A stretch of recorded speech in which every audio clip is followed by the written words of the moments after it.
साथियों नमस्कार, जय हिंद, जय भारत, जय उत्तराखंड, जय पहाड़, जय पहाड़ी। साथियों, आज मैं पुनः हूँ गगास नदी के तट पर और यह है रानीखेत जल्ली मासी मोटर मार्ग जिस पर मैं खड़ा हूँ। और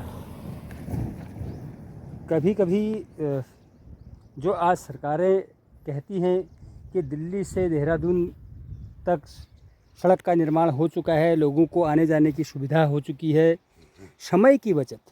आज हर किसी को समय की आवश्यकता है और यह आपको मैं दिखा रहा हूँ तिपोला का पार जो मझगांव का नज़ारा। यह है ताड़ीखेत विकासखंड ताड़ीखेत के अंदर यह पूरा एरिया जो आपको दिख रही है यह है।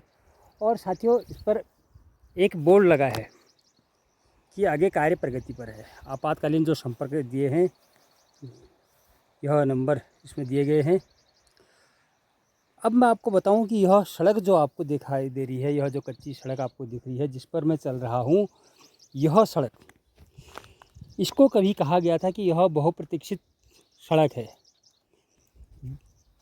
केवल इसका मकसद यह नहीं था कि केवल इसमें सड़कों का आवागमन हो।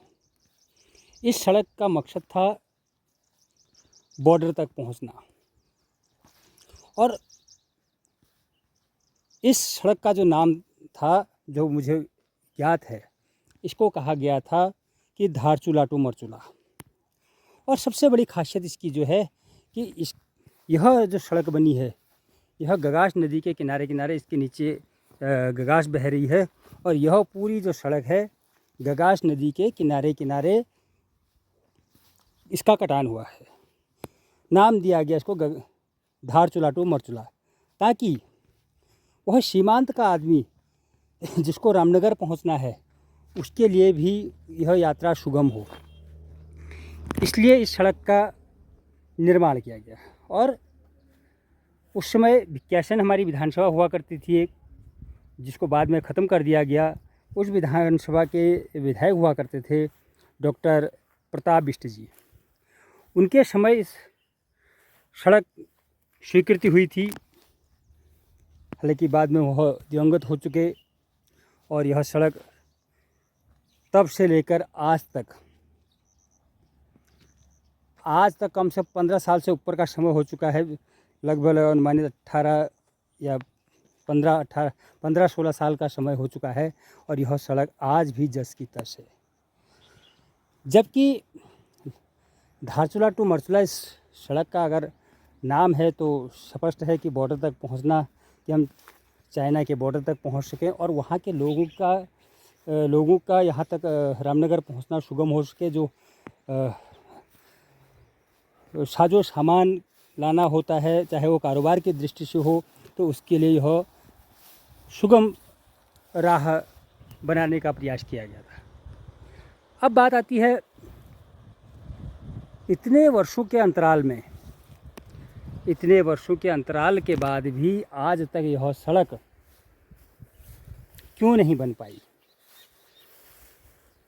क्या जनता इस सड़क पर नहीं जाना चाहती है या गाड़ियां इस रोड पर नहीं चलना चाहती हैं? नहीं जनाब, ऐसा बिल्कुल नहीं है। कौन नहीं चलना चाहेगा? कौन अपनी यात्रा को छोटी नहीं करना चाहेगा कि हम समय से पहुँचें? लंबी दूरी तय कौन करना चाहेगा? कोई भी नहीं। लेकिन दुर्भाग्य है इस सड़क का, जो जहाँ से मैं दिखा रहा था आपको, ये रानीखेत रोड जो है, रानीखेत मासी जाली मोटर मार्ग जो है, वहाँ से इसका मिलान है भिक्यासन के शेलापानी पर। इस सड़क का मिलान होने के बावजूद आज तक ताड़ीखेत विकासखंड और भिक्यासन विकासखंड के न जाने कितने गांवों को यह जोड़ने वाली सड़क, जिन लोगों को वर्षों से आस थी सड़क की, और यह सड़क आज तक भी बाट जोह रही है यात्रियों की, राहगीरों की राह देख रही है यह सड़क। आखिर कमियां किसकी? विभाग क्या वह कार्य नहीं करना चाहता है? ऐसा भी नहीं लगता है कि कार्य नहीं करना चाहेगा? कौन विभाग चाहेगा कि जो हमारे कार्य पेंडिंग हों? या फिर कहीं हमारे जनप्रतिनिधि, अब बात आती है जनप्रतिनिधियों की। जनप्रतिनिधियों की बात इसलिए कर रहा हूँ कि हो सकता है कि वास्तव में है, जहाँ पर किसी ग्रामीणों की या कहीं पर कोई ऐसी असुविधा है या गांववासी उसमें कोई सुधार चाहते हैं, तो इसका संज्ञान अभी तक क्यों नहीं लिया गया? क्या यह जिम्मेदारी विभाग की भी नहीं है? क्या यह जिम्मेदारी हमारे जनप्रतिनिधियों की नाकामी को नहीं दर्शाता है? तो साथियों, कभी भी हमको अपने जनप्रतिनिधियों से वार्ता बराबर करते रहनी चाहिए।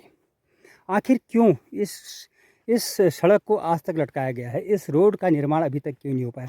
अगर यह बन गई होती तो इस सड़क से न जाने कितने यात्री आज तक गुजर गए होते, जो इस राह से चलते, पैदल चलते और गाड़ियों के मार्फत चलते यह रास्ता। जबकि आपको बता दूं, इस पूरे क्षेत्र के लिए रामनगर और भिक्याशैन दिल्ली पहुंचने के लिए बहुत ही सुगम और सस्ता नज़दीक का रास्ता है।